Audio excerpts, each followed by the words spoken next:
জয় রাধে, জয় নিতাই চৈতন্য। আশা করছি ভগবানের কৃপায় সবাই খুব ভালো আছেন এবং আনন্দিত আছেন। আমরা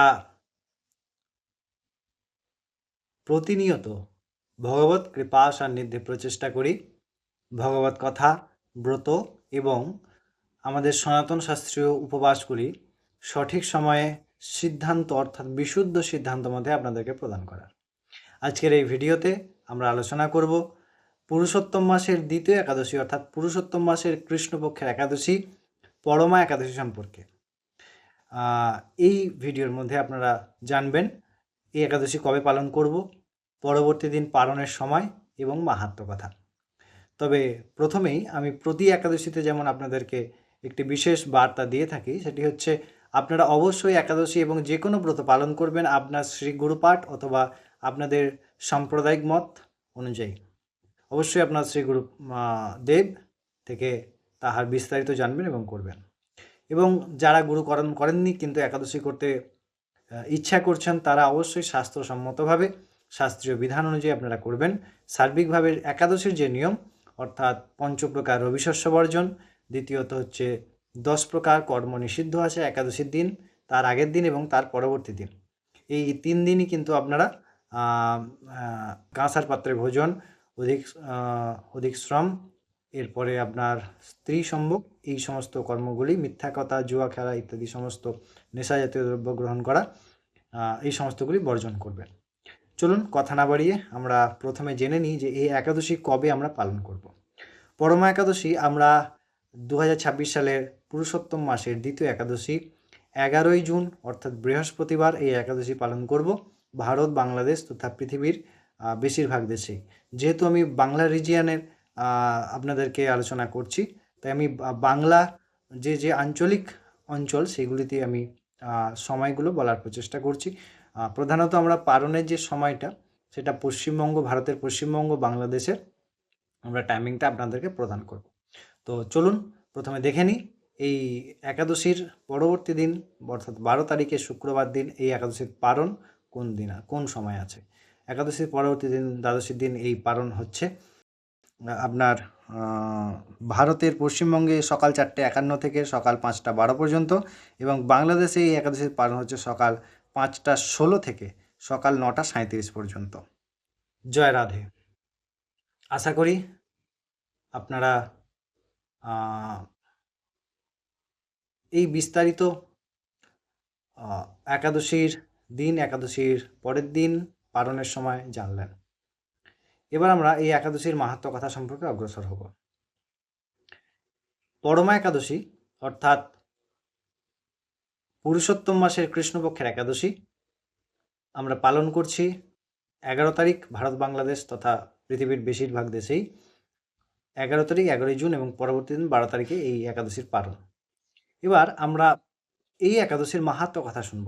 এই একাদশীর বিশেষ মাহাত্ম্য কী আছে এ প্রসঙ্গে যুধিষ্ঠির মহারাজ ভগবান শ্রীকৃষ্ণচন্দ্রকে প্রশ্ন করেছেন, হে পুরুষোত্তম ভগবান, এই পুরুষোত্তম মাস যাকে স্মার্তমতিগণ অর্থাৎ স্মার্তমত পালনকারীগণ মলমাস বা অশুভ মাস বলে চেনেন, কিন্তু এই মাসের বিশেষ মাহাত্ম্য, এই মাসের এই যে একাদশী কৃষ্ণপক্ষের একাদশী, ইহার নাম এবং মাহাত্ম্য আপনি আমাকে বলুন।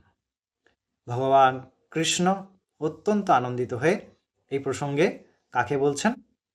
যুধিষ্ঠির মহারাজকে বলছেন যে, হে যুধিষ্ঠির মহারাজ, আমি অবশ্যই আপনাকে এই বিষয়ে অবগত করছি, আপনি মনোযোগ সহকারে এই মাহাত্ম্য কথা শুনুন। ভগবান শ্রীকৃষ্ণচন্দ্র বলছেন যে পুরাকালে কম্পিল্য নামে এক নগরীতে এক সুমেধ ব্রাহ্মণ বসবাস করতেন। তার স্ত্রীর নাম ছিল পবিত্রা এবং তার পত্নী অত্যন্ত ধর্মনিষ্ঠ পরায়ণ। দুইজনেই ধর্মপরায়ণ এবং ধর্মকে জীবনে অগ্রাধিকার দিয়ে তারা অগ্রসর হয়েছেন। কিন্তু বর্তমানে তাহাদের অর্থাভাব, তারা অতিথি সেবার কারণে বেশিরভাগ দিনই, বিশেষ করে তাঁর স্ত্রী প্রায় বিনা খাদ্য গ্রহণ করে থাকতেন, অর্থাৎ খিদে সহ্য করে দিন অতিবাহিত করতেন। বেশিরভাগই অন্ন জুটত না, কারণ তারা মহাত্মাদের সেবা করতেন তাই তাদের জুটতো না, যেহেতু তারা অত্যন্ত গরিব। ব্রাহ্মণ মনে মনে অত্যন্ত কষ্ট পান এবং তার স্ত্রীর উদ্দেশ্যে বলছেন যে আমার জন্যেই তোমাকেও এত দুঃখ সহ্য করতে হচ্ছে। তার স্ত্রী বললেন, স্বামী, আমার কোনো কষ্ট নেই, আমি অত্যন্ত ভালোবাসি আপনার সঙ্গে। আপনি নিশ্চয়ই এর আগে অন্য জন্মে আহ, কাউকে দান করেন নাই, এবং দান না করার জন্যে আপনার যে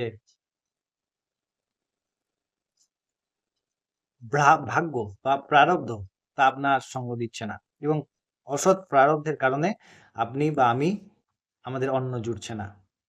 তো ব্রাহ্মণ বললেন, আমি দূর দেশে গমন করব, তাহলে আমাকে অনুমতি দাও। তখন স্ত্রী বললেন যে আমি আপনাকে ছাড়া থাকতে পারবো না, আপনি একটা কাজ করুন, আপনি এখানেই থাকুন, আমরা নিশ্চয়ই কোনো না কোনো উপায় পাবো।